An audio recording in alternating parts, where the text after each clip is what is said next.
650 বছরের পুরনো রটন্তী কালী পুজোয় মেতে উঠেছে কান্দি সিদ্ধান্ত বাড়ি। রটন্তী কালী পুজোর চল আনুমানিক প্রায় 650 বছর আগে শুরু হয়েছিল।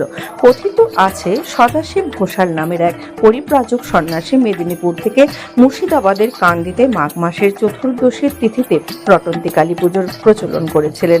সে সময় ঘন অরণ্যে ঘেরা ছিল কান্দির ছাতনাকান্দি এলাকা। এখন এই এলাকা ঘনবসতিতে পরিণত হয়েছে। তবে আজও সিদ্ধান্ত পরিবারের এই রটন্তী কালী পুজো হয় আড়ম্বরে। এই পুজোর বিশেষত হচ্ছে দেবী মুন্ডু মালিনীকে পালু পিঠে এবং খেরোর তরকারি দিয়ে ভোগ নিবেদন করা হয়। এমনকি শীতকালে যেসব সবজি বাজারে দুর্লভ সেই সবজিগুলিও পুজোর ভোগে থাকে।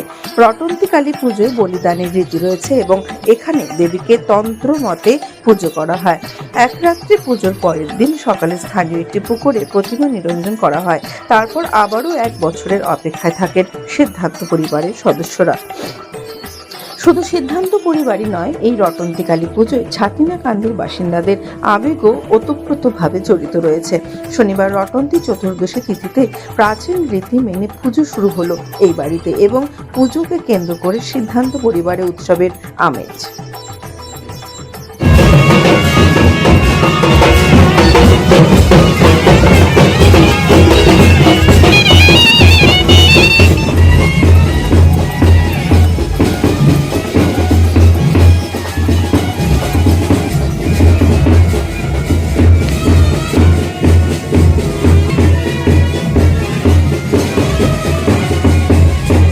কি কাজকর্ম করতে হয় আমাদেরকে? সকাল থেকে আয়োজন হয়েছে আমাদের এখানে, মানে আগের দিন থেকে ওর ভোগ রান্না থেকে শুরু করে সবজি আনা, তরকারি কাটা, তারপর ফুল তোলা। আর আগের বারের থেকে এবার তুলনাটা অন্যরকম ধরনের হচ্ছে। আগের বার সময় মানে পুজোর যে নির্ঘণ্টটা অন্যরকম সময় ছিল আর কি। মানে আমাদের প্রায় রাত 10টার দিক করে ঘট ভরা হতো, কিন্তু এবার সময়টা চেঞ্জ হয়েছে। এবার 7টার সময় ঘট ভরা হবে, সেটা 12টা নাগাদ পুজো কমপ্লিটের দিকে হবে আর কি। তো এখানে অন্যবার কী হয় যে 10টার সময় ঘট ভরে সবাই আর কি যোগদান করতে পারে না, অনেকে আসতে পারবে, কিন্তু এবার যেহেতু একটু আগে হচ্ছে তো অনেকেই যাই জয়েন করতে পারবে, আসতে পারবে, এটাই।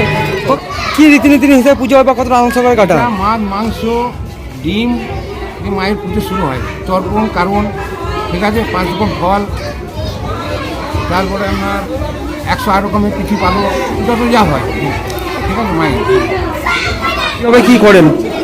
পুজো বলতে আমাদের এটা দীর্ঘদিনের পুজো, কারণ আমরা ছোটো থেকে দেখে আসছি এবং আমার বাবারা, তার দাদুরা, তারা আনুমানিক 700 বছর প্রায় হবে এই পুজোটা। তো এই পুজো খুব জাঁকজমকভাবেই হয়, প্রতি বছরে নেয়। আর এই বছরও তাই আমাদের বংশের যারা আগে পুজো করতেন, এবং এই বছর আমিও পুজো করতাম না, আমি এই বছর আমাকে পুজো করতে হচ্ছে, কারণ আমি এই বংশের যদিও।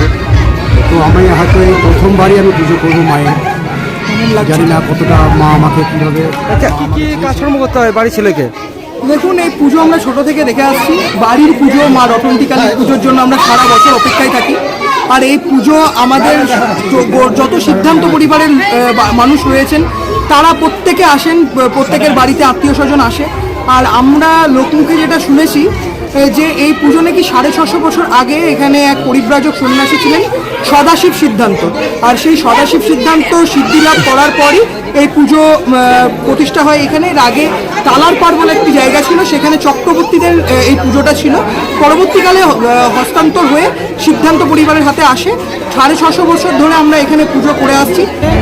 আমাদের নিয়ম নিষ্ঠাভাবে পুজো হয় এবং যতটা সাধ্য নিয়মভাবে পুজো হয়, এবং এই হাজার হাজার বছরকার আমাদের এই বিগ্রহ ঠাকুর আমরা মানিয়ে করি। এবং এইখানে যে বংশের বড়, উনি কেবল এখানে আসনে বসতে পাবেন, এখানকার বংশের লোক, এবং ওনার যে পুরোহিত, পুরোহিত, সে আসবেন, এসে অনুমতি দেবেন ঘট ভরানোর জন্য।